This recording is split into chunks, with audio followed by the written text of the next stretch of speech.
Continuamos en 52 minutos con una invitada de lujo, Nicky Macarino. Ay, muchas gracias. No, era una chicana, era una chicanita. No, bueno. ¿Cómo anda usted? Bien, bien, mucho mejor. ¿Sí? Me estoy recuperando. No bien. estoy al 100, pero andamos mejor. Bueno. Ya por las dudas estoy preparada con el look, ¿viste? No, está... No, sí. ¿Cómo? No. No, ¿por qué? ¿Por qué ese humor negro? Bueno, yo iba a decir una punk rock así. Sí, es que hoy teníamos música y teníamos rock. Entonces vine a correr. Rock cristiano era. ¿Eh? Era rock cristiano, yo no le dije bueno, eso. Pero ¿es rock o no? Igual. Es rock. Sí. El rock hay que acompañarlo con este look. Está bien, ponele. Está bien. ¿Cómo anda? ¿Bien? Bien, bien, muy bien. Bueno, me alegro, me acomodo. Bueno, vamos a hablar de una de las instituciones populares más importantes que tiene Rosario, así porque es. fue una institución muy importante a nivel mundial, que es la Biblioteca Popular Constancio C. Vigil. ¿Está bien se dice? Así es. ¿Sí? Roberto Frutos, Natalia García. Roberto, vos sos el presidente. Actualmente soy el presidente de la comisión directiva. Vigil es Biblioteca Popular y Mutual. Entonces tiene una comisión directiva que, bueno, un poco rige sus destinos. ¿Y Natalia? Colaboro hace muchos años y en el marco de las actividades o los enlaces que tiene la Vigil con la universidad, bueno, trabajamos ahí en la recuperación del archivo, haciendo recorridos guiados. Vigil es sitio de memoria del terrorismo de Estado desde el año 2015 y en ese marco hay muchas actividades con un equipo, ¿no?, de compañeras, compañeros que trabajamos allí. Tu vínculo con la universidad es en el marco de la Facultad de Humanidades y Artes. Sí, es un proyecto de investigación que lleva muchos años. Yo igual con la Vigil estoy relacionada hace muchísimo tiempo, con mi investigación doctoral y me quedé.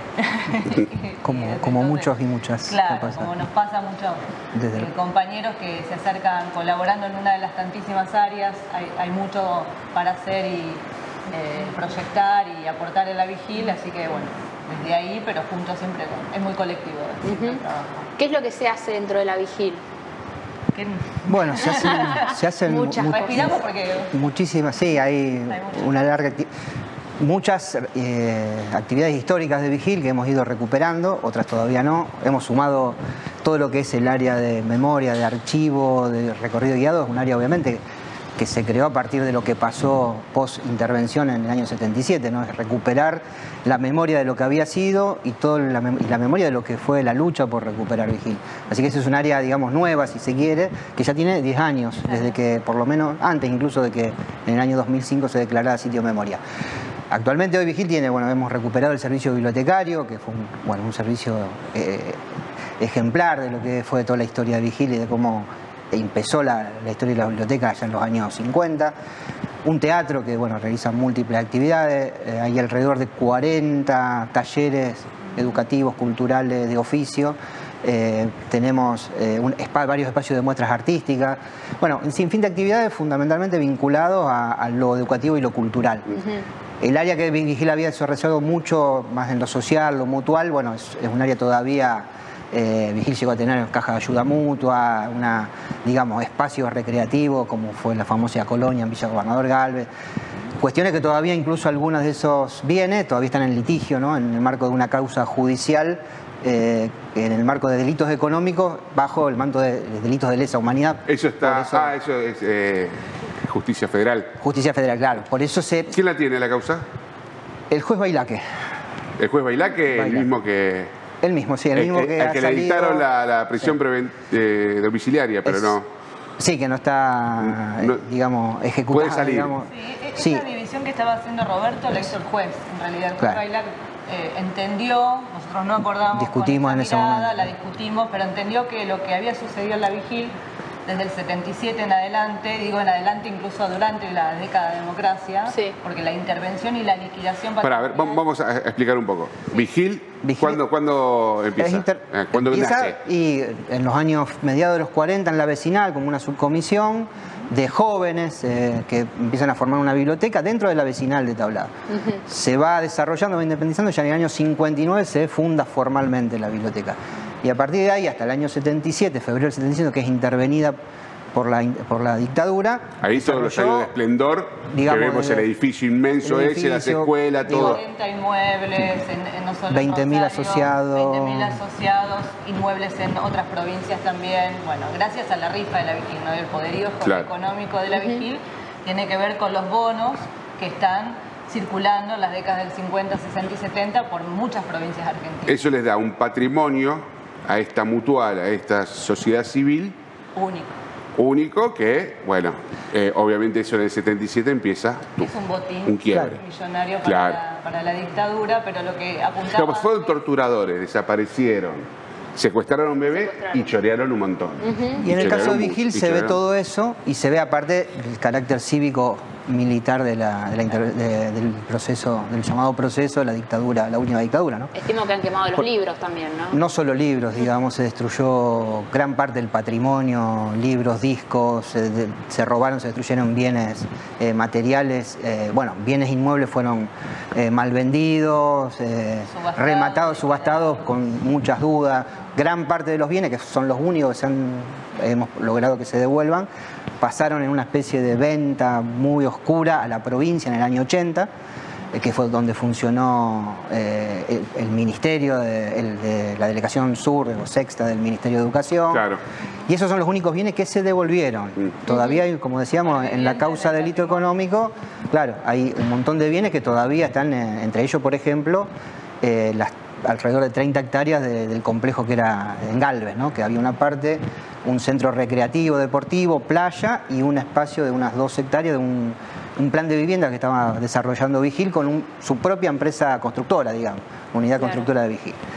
¿Y eso en qué instancia está ahora? Bueno, esto es lo que planteaba Nati recién. Cuando uno piensa que cuando empieza la liquidación patrimonial de la Vigil, es la misma noche que secuestran a 8 miembros de la comisión directiva. Es decir, las personas que podían cuidar el patrimonio de la Vigil, desde el presidente, vicepresidente, tesoreros, síndicos, rendidores de cuenta, los que velaban por ese patrimonio van a ser detenidos y desaparecidos durante 8 meses. entre otros un par de meses, y luego van a ser pasados como presos políticos del Poder Ejecutivo Nacional hasta ser liberados en una libertad vigilada, etc.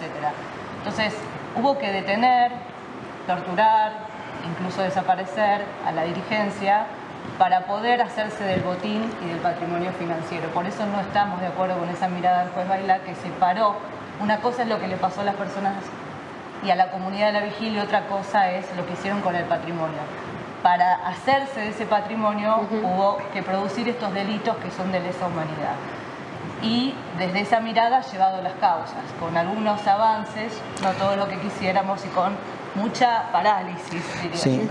Sí. La causa de los delitos contra las personas, entre ellos los 8 directivos de Vigil y otros socios, nosotros hemos hasta ahora, socios y trabajadores, hemos registrado en un recuento parcial todavía, 27 socios y trabajadores, trabajadoras desaparecidos o asesinados en dictadura.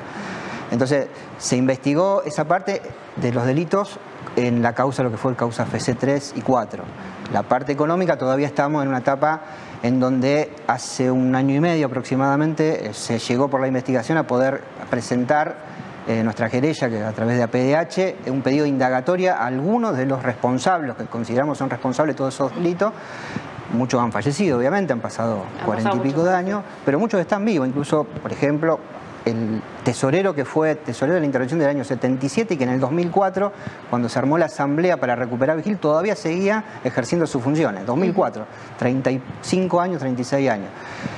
El juez Bailá, que denegó ese pedido, fue apelado, está en la Cámara de Apelaciones. Bueno, los tiempos de la justicia federal en estos casos son muy lentos, con el argumento de que todavía no se habría conformado delito, no habría conformado entre todos los testimonios y pruebas aportados delito, ¿no? Es muy interesante lo que decís, porque el juez Bailaque fue promovido a la ciudad de Rosario durante el kirchnerismo para investigar delitos de derechos humanos, delitos de lesa humanidad, que empezaban a crearse los primeros fiscalías especializadas, y bueno, supuestamente venía de Santa Cruz, era un juez que...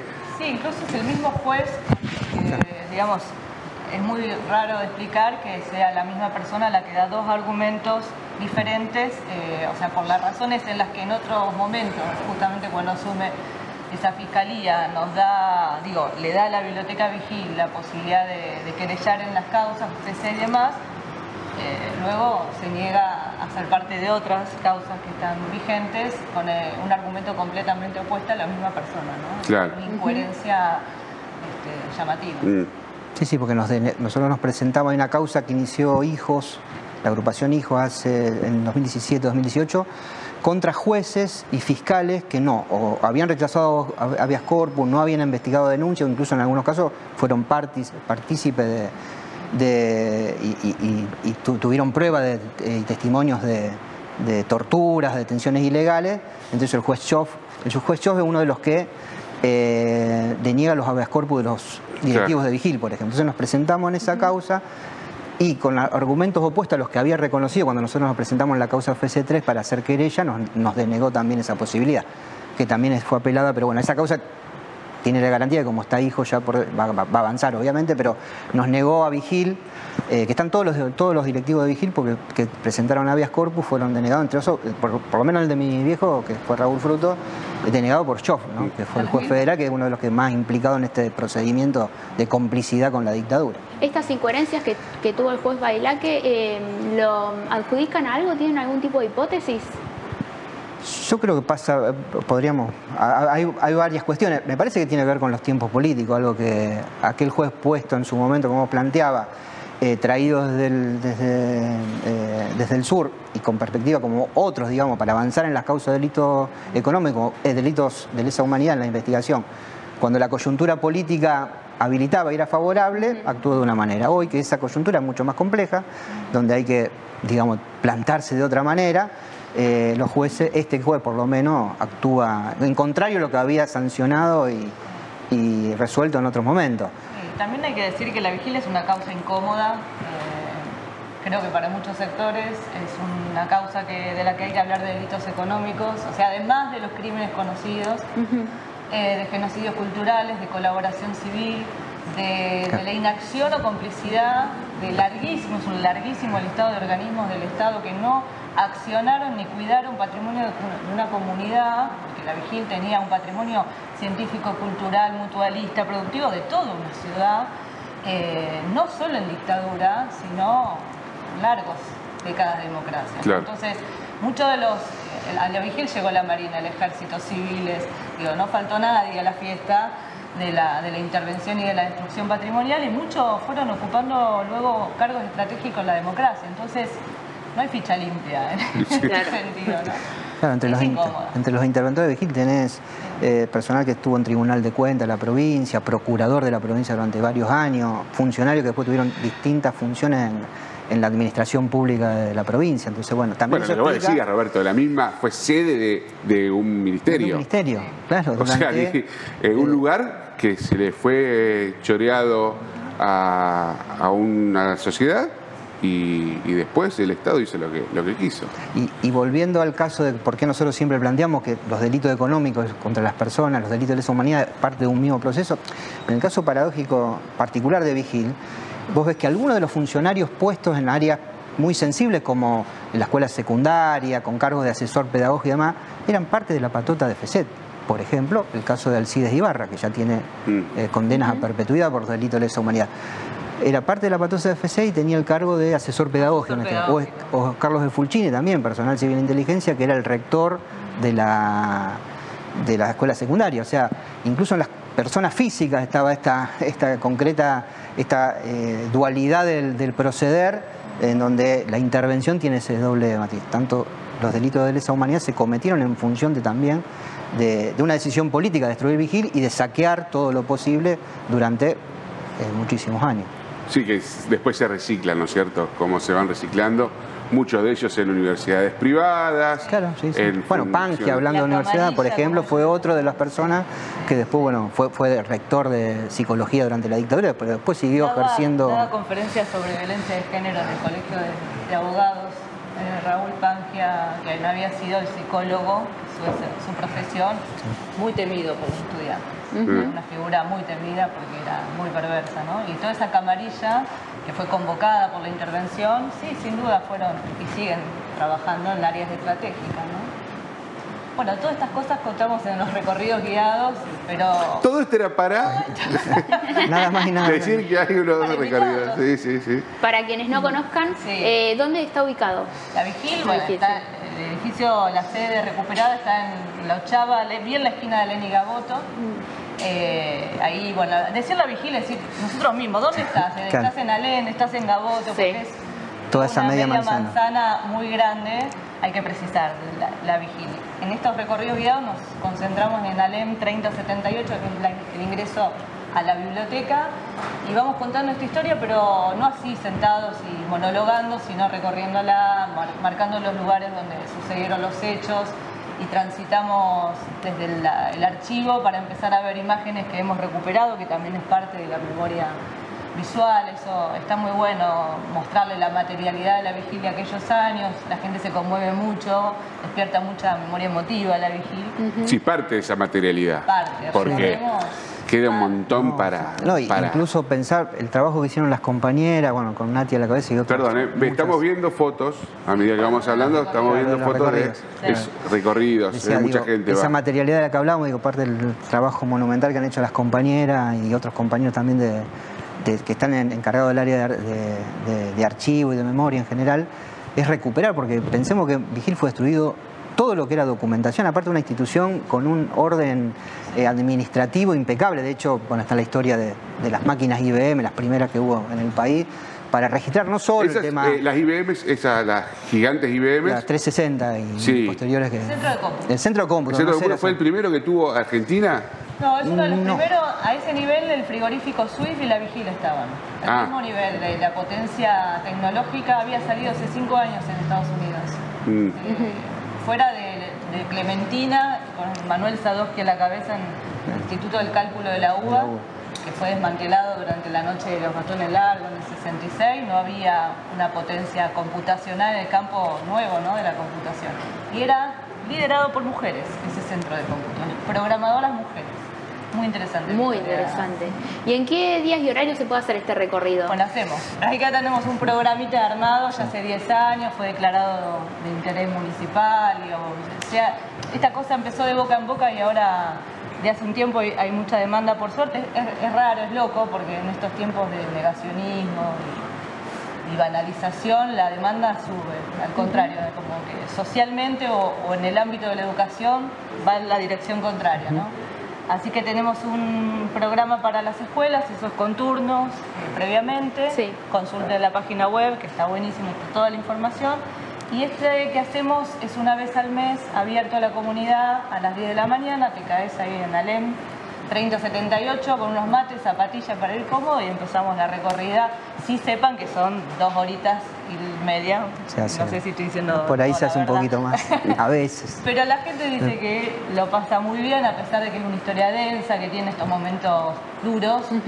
También es una historia colectiva de amor, entonces también hay humor, también hay una memoria emotiva que la gente comparte. Así que nada, vamos desde los subsuelos, que son lugares difíciles, pero también hasta el observatorio astronómico, la terraza, pasando por el teatro, pasando por muchos lugares raros, hay fantasmas, bueno, no quiero adelantar. Che, quiero detenerme un segundo en esto que decía Natalia del ¿cómo se dice? El Observatorio. observatorio astronómico, ahí está. Sí. Que es muy particular, bueno, lo pusieron hace muy poco, que está de nuevo funcionando. Hace alrededor de un año más o año. menos se volvió, era digamos una de los, como otros tantas áreas pendientes de recuperar. Bueno, un poco el año pasado, también tiene que ver con una renovación en la comisión directiva, entre un grupo nuevo de compañeros que, bueno, jóvenes.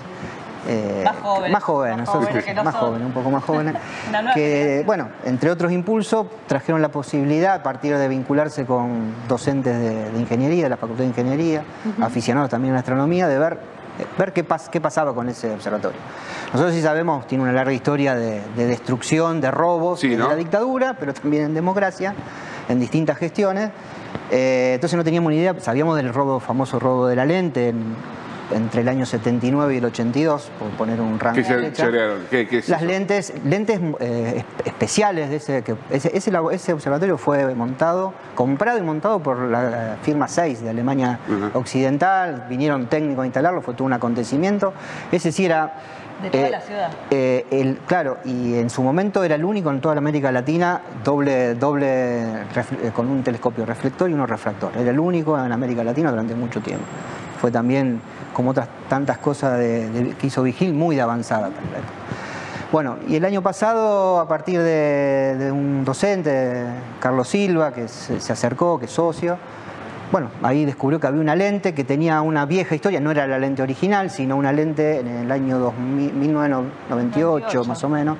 Hubo un intento, bueno, un intento no, se recuperó a partir de la Secretaría de Cultura de la provincia, en el gobierno de Obey, si no me equivoco, con un proyecto que toda la asesoría técnica le hacía el Observatorio de Funes, y ahí se adquirió esta lente que creo que fue hecha por el Observatorio de La Plata. De la Universidad Nacional de La Plata. Había quedado ahí, nadie sabía, nosotros incluso que mucha gente fue a verlo, bueno, y a partir de ahí empezó todo un proceso de recuperación.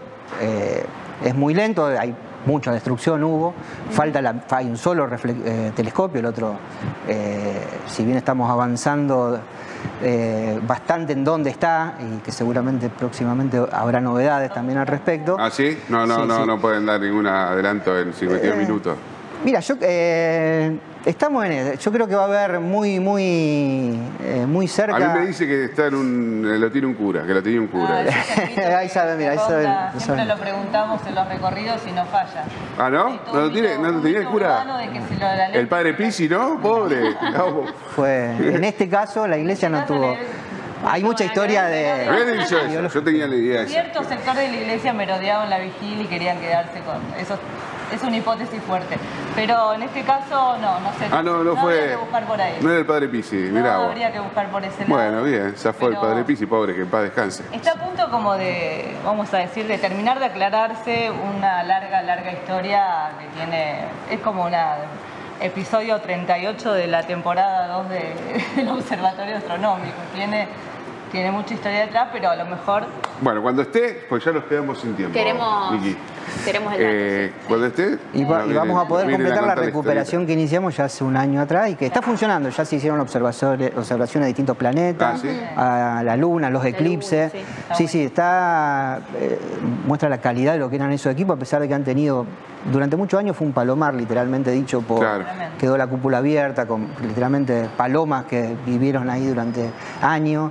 Se destruyó aparte todo el material de investigación que se había desarrollado durante muchos años. Se quemaron. Se destruyeron, se quemaron. El teatro se usó para tirar sí, hay todo el testimonios. material del observatorio y prenderle fuego. Un estudio muy particular, aparte del Sol, hacía este observatorio, estaba capacitado por un filtro también, que también fue robado, el filtro de Elliot. Y que todo ese material fue destruido. El material de una relevancia científica, incluso hoy, por ejemplo, el tema de las manchas solares tiene que ver con las conexiones satelitales y demás, y era estudios que se hicieron en el año 60 y 70 por Vigil, junto a otros observatorios del mundo, y Vigil estaba interconectado y aportaba esa documentación. De tablada al mundo. Estudiando los fenómenos del universo. Sí, interesante. Así fue. Muchas gracias por venir. A ustedes. A ustedes. Están invitados. Niki, te invito ahora a escuchar el último bloque a los amigos de Creo, banda de rock Cristiano.